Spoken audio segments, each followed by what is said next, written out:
Significant updates are emerging regarding the search for the missing Nancy Guthrie. Hit the follow button now and enable the alert icon. Activate all notifications immediately. It is evident that both the Guthrie family and police are exhausting every resource to bring her home.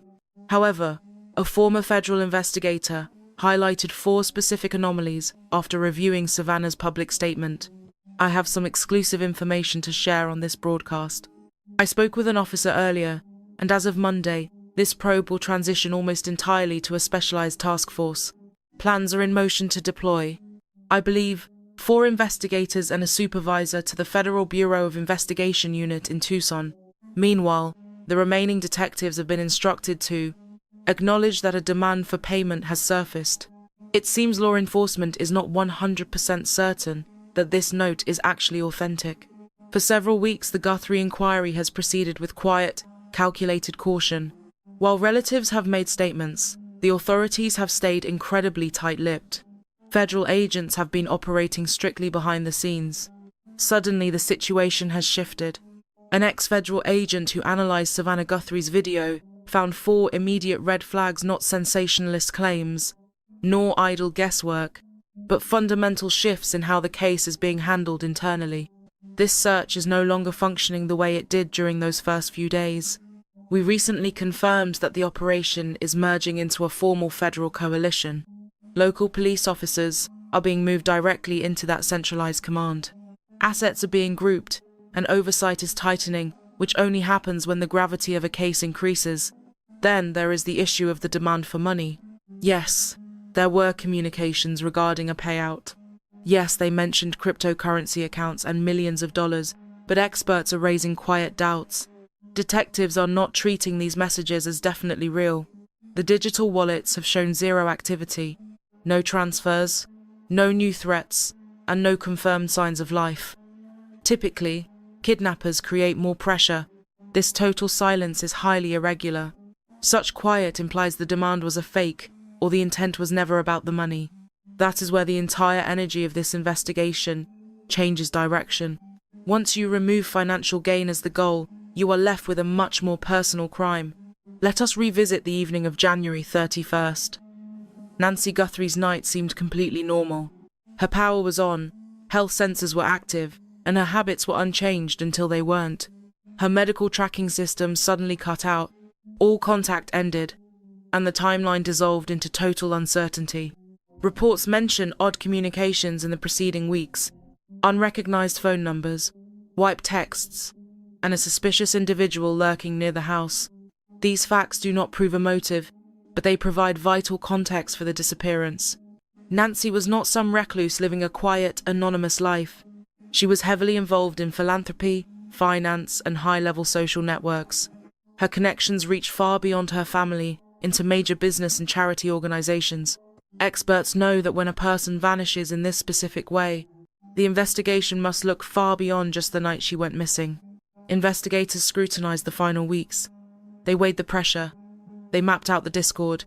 Bank records were scoured. Every personal tie was picked apart. Those close to the situation say the mood was darkening.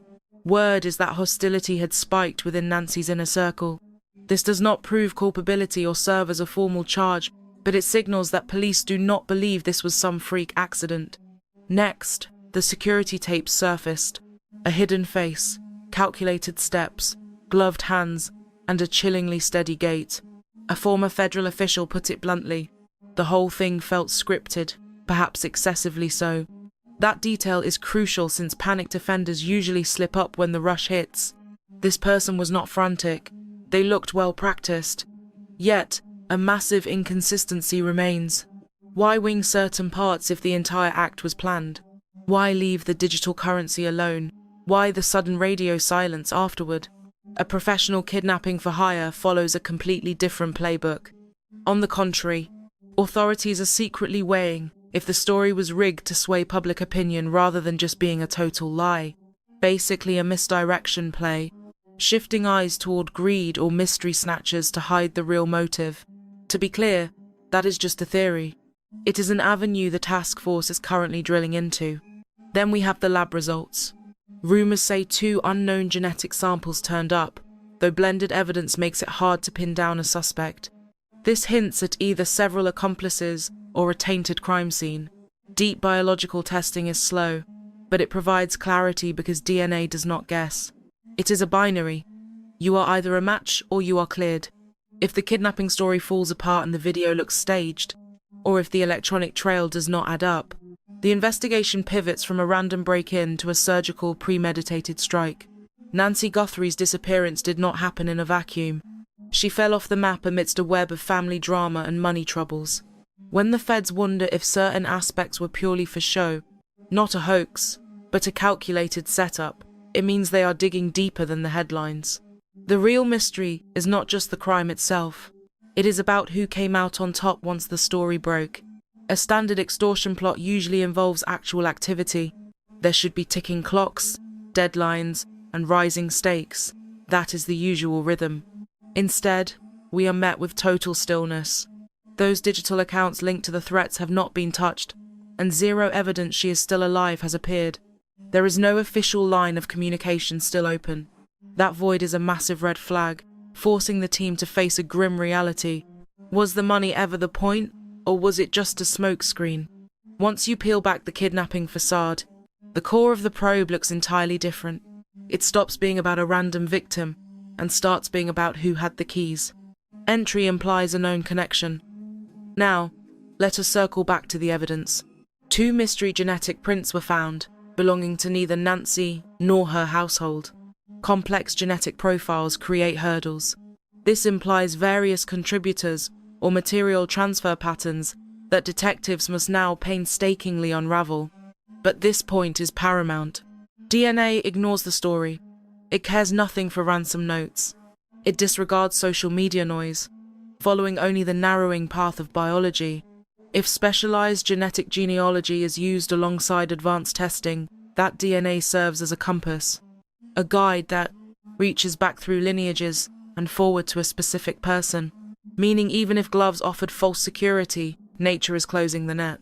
Look past the science and focus on the human element. Nancy Guthrie wasn't some lonely retiree. She was a wealthy woman, charity-focused and well-connected within elite business and non-profit circles. For such victims, detectives dig into commercial links and professional history, reviewing bank movements, analyzing boards and estates, because murder doesn't always hide behind a mask. Often, it grows through hidden conflicts, deep-seated resentment, or financial friction. Reports suggest that in the weeks before she went missing, cracks were forming within her broader professional and social networks. While not proof, such tension offers a motive for a specific strike. Observe the footage again. The mask, the steady gait, those gloves. Some saw total composure, but being calm isn't being perfect. There were clearly unscripted moments. Improvising implies the heist failed to go as planned, revealing a weakness. Did the strategy rely on her compliance? Did they expect her to obey, only for something to break the pattern? When a scheme falls apart, suspects rely on raw, messy instinct. That desperation leaves clues, leading to a major investigative shift. The federal task force takeover. Local police now serve under federal command, marking a major turning point. This mystery has complexities that demand massive federal power and reach. Cyber tracking, money analysis, and high-end forensic profiling. When authority consolidates in this manner, it suggests a focus on a suspect requiring ironclad, undeniable evidence. Proof takes time. Meanwhile, a quiet, intense pressure is building. If the crypto accounts were never touched, and if the genetic trail is being mapped while the video shows flaws, it wasn't random. It likely was a premeditated act that simply lost its way. The world sees the vigils and the headlines and the news reports.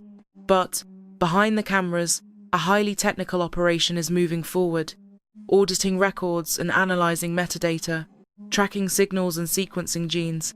These steps happen in total silence. They move with precision, circling the question detectives are asking now. If profit wasn't the goal, what was the real intent? At this point in the hunt, one word keeps appearing. Intended. Not random, not lucky, not accidental. Intended.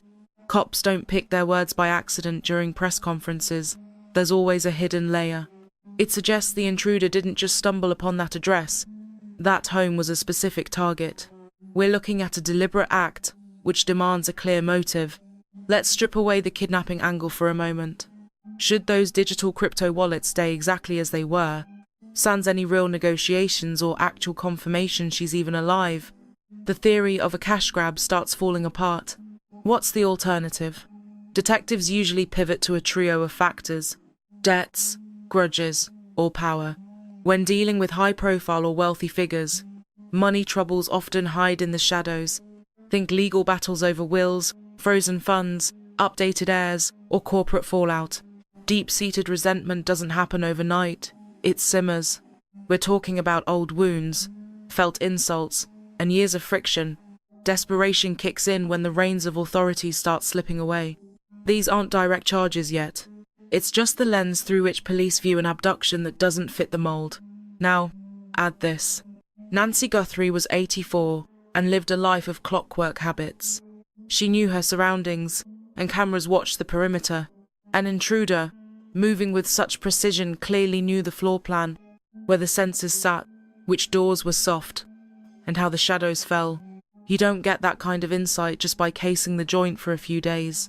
Often, that knowledge comes from being on the inside, leading authorities to scrutinize anyone with a hall pass, people who knew her schedule, and when the house was empty. Privilege shrinks the list of suspects, shifting the hunt from a massive dragnet to a surgical strike. Circle back to those two mystery genetic markers. Untangling combined biological samples takes meticulous lab work. Yet these blurred traces hint at multiple players or a staged crime scene. Regardless, the plot just got a lot thicker. Complicated setups usually point to a plan that didn't go quite right. A perfect crime wouldn't have left a single microscopic trail. No one would find a paper trail for a store-bought bag. Those broken electronic crumbs wouldn't exist. Instead, the trail is multi-layered, where tech, money, and cells are all starting to point toward the same spot. The public can't see the puzzle coming together, which is exactly why things have gone quiet. No news doesn't mean the gears have stopped turning. It usually means the heat is actually rising as the lab work finishes up. They're waiting on toxicology and tearing through bank records behind closed doors. Cops are talking to people without tipping off the media. Pro-investigators admit that when the trail seems cold to us, the DA is likely making sure their handcuffs are backed by an airtight case. Once they pull the trigger on an arrest, the whole country will be looking for a single mistake. Take a look at the bigger picture one last time. If the kidnapping story fails, and if the culprit clearly knew the house and had the key, and the genetics home in, the focus moves from who could to who would. True intent rarely stays out in the open.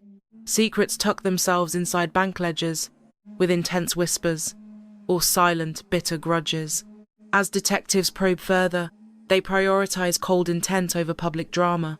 While theatre shouts, purpose remains soft, yet purpose cracks the file. Officially, Nancy Guthrie remains missing, with no closure. Handcuffs haven't clicked yet, but the probe's framework isn't messy. It's built systematically layered, slow, and intentional. Onlookers witness the glowing vigils and media briefings. Meanwhile, police analyze chronologies, spending habits, lab results, and digital pings. The solution hides within that massive framework. Once the proof talks, gossip fades into verified, hard facts. For now, one truth stands. This trail isn't going cold. The net is closing, a shift that usually sparks breakthroughs. Anyone holding solid leads on Nancy Guthrie should call federal or local police, since in such mysteries, a single missed clue can flip the script.